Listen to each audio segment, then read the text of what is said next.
Baik, Assalamualaikum warahmatullahi wabarakatuh. Shalom, Om Swastiastu, Namo Buddhaya, salam kebajikan, dan salam sejahtera bagi kita semua. Pada kesempatan kali ini, saya akan memaparkan materi mengenai anatomi genitalia maskulina. Sebelum kita memulai, saya izin untuk memperkenalkan diri terlebih dahulu. Perkenalkan, nama saya Misha Gabriel Tengestu dengan NIM 251111220026. Baik, tanpa lama-lama lagi, kita langsung masuki materinya.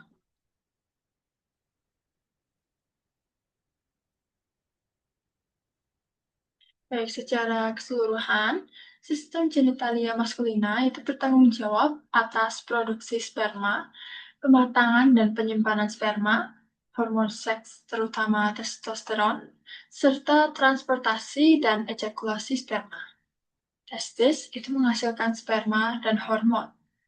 Epididymis mematangkan dan menyimpan sperma. Vas deferens itu mengangkutnya.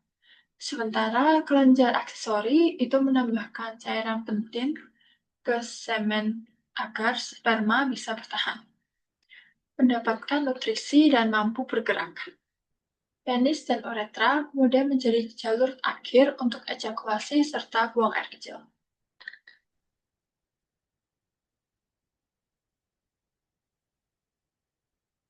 Baik, untuk sistem reproduksi pria ini itu terdiri dari organ internal dan eksternal. Untuk yang eksternal itu terdiri dari penis, glans penis, corpus penis, prepucium, dan skrotum. Kemudian untuk yang internal itu ada testis, tunica albuginea testis, tunica vaginalis, tubulus seminiferus, tubuli seminiferi recti, rete testis, epididymis, vas deferens, funiculus spermaticus, vesicula seminalis, prostat, glandula pulchritalis, corpus cavernosum, corpus spongiosum, uretra, dan plexus pampiniformis. Kemudian organ internal yang pertama itu ada testis. Testis adalah kelenjar utama sistem reproduksi pria. Dalam bahasa Latin itu tetap disebut testis, tapi jika jamak itu disebut testes. Testis itu terletak di dalam kantung kulit yang disebut skrotum. Yang fungsinya itu untuk menjaga suhu testis menjadi sedikit lebih rendah dari suhu tubuh agar proses spermatogenesis itu berjalan optimal. Setiap testis itu dibungkus oleh lapisan fibrosa bernama tunica albuginea testis, sebuah kapsul kuat yang kemudian membentuk septa hingga membagi testis menjadi lobulus-lobulus. Di dalam lobulus-lobulus itu terdapat tubulus seminiferus atau saluran seminiferus, tempat sperma diproduksi melalui proses spermatogenesis. Setelah tubulus ini, sel sperma akan bergerak melalui tubulus seminiferus recti atau tubulus seminiferi recti menuju rete testis. Testis juga berfungsi menghasilkan hormon testosteron yang diproduksi oleh sel-sel interstisial atau sel Leydig, di mana tubulus seminiferus. Kemudian organ selanjutnya itu adalah epididymis. Setelah sperma terbentuk di tubulus seminiferus, mereka memasuki saluran yang disebut epididymis atau epididymis dalam bahasa Latin, yang berada di bagian posterior testis. Epididymis itu terdiri dari 3 bagian, yaitu kepala atau caput, badan atau korpus, dan ekor atau cauda. Disinilah sperma mengalami pematangan, memperoleh motilitas, dan disimpan sampai saat ejakulasi. Saat pria dewasa, jika diluruskan, panjang saluran epididymis ini bisa mencapai beberapa meter. Ini sangat penting karena memberikan waktu dan ruang untuk pematangan sel sperma. Kemudian dilanjutkan dengan ductus deferens.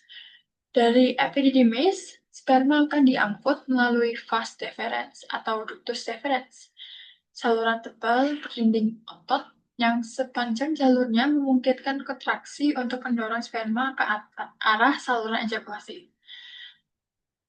Vas deferens ini melewati beberapa struktur penting, termasuk funiculus spermaticus atau spermatic cord dan kanal inguinal, sebelum akhirnya bergabung dengan vesicula seminalis dan membentuk ductus ejaculatorius.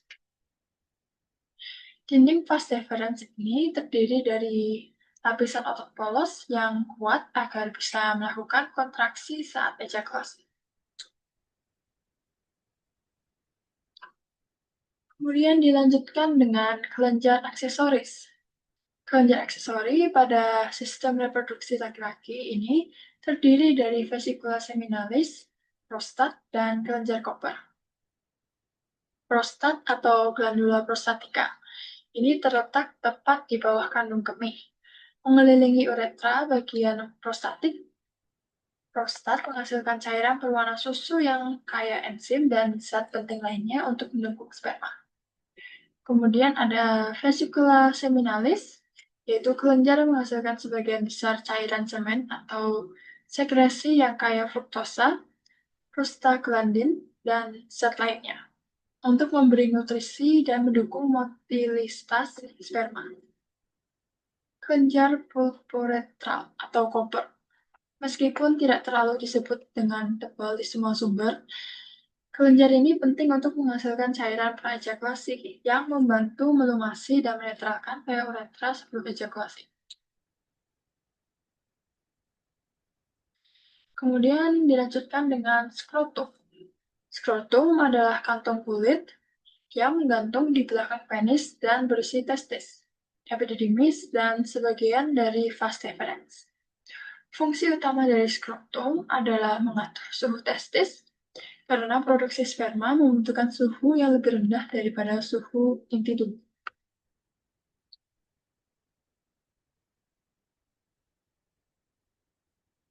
Kemudian dilanjutkan dengan genitalia eksterna. Yang pertama itu ada penis. Penis ini terdiri dari beberapa bagian, yaitu ada akar atau radix, batang, korpus, dan kepala atau glans penis. Yang pertama, korpus atau batang.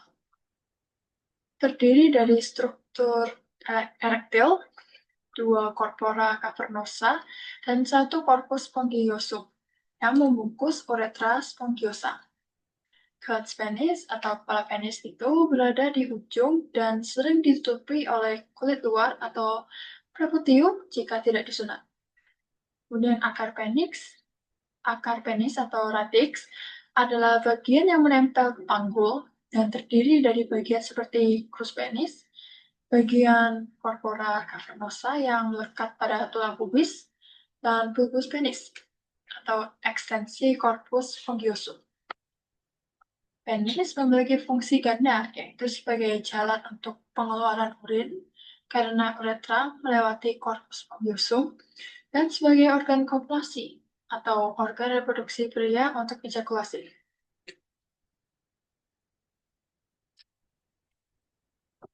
Kemudian dilanjutkan dengan uretra. Uretra pria adalah saluran yang dilewati baik urin maupun semen.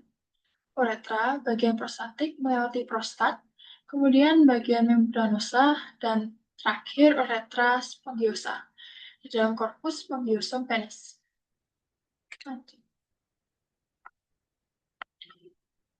Vaskularisasi dan struktur pendukungnya. Dalam sistem reproduksi pria, ada struktur vaskular penting seperti plexus venosus pampiniformis atau plexus pampiniformis yang merupakan jalinan vena di dalam funiculus spermaticus. Plexus ini membantu menurunkan suhu darah vena testis melalui pertukaran panas dengan arteri yang sangat penting untuk menjaga testis dalam suhu optimal. Selain itu, testis dilapisi oleh tunika vaginalis, lapisan selaput yang berasal dari peritoneum, serta oleh tunika albuginea, yang menciptakan struktur lobular di dalam testis.